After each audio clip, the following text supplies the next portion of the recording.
নমস্কার, আমি সমাপ্তি। অনেক দিন ধরে কাঁকড়া খাওয়ার ইচ্ছা হচ্ছিল। যারা আমার মতো কাঁকড়া প্রেমী আছে তাদের জন্য রেসিপিটা আজকে।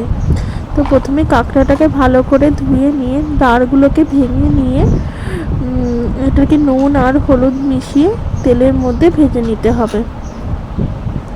প্রথমে আমি ঘিলুগুলোকে দিয়ে ভাজছিলাম, তারপরে দাঁড়গুলো দিয়ে ভালো করে ভেজে নিলাম, নিয়ে তুলে রাখলাম।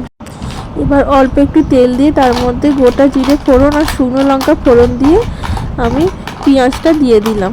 পেঁয়াজটা একটু ভাজা ভাজা হয়ে গেলে এর মধ্যে আমি রসুন, আদা আর 8-9টার মতো শুকনো লঙ্কা নিয়েছি, যেটা আমি বেটে নিয়েছি, সেই মিশ্রণটা এর মধ্যে দিয়ে দেব।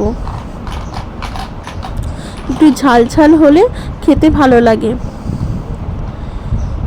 এরপর আমি এর মধ্যে একটু সামান্য চিনি দিয়েছি আর এই দুটোর মতো টমেটো পেস্ট করে দিয়ে দিয়েছি।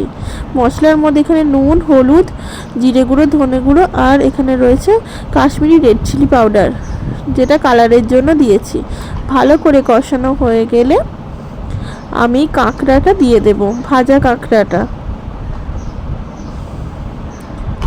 কাঁকড়াটা ভালো করে মশলার সঙ্গে মিশিয়ে নিতে হবে।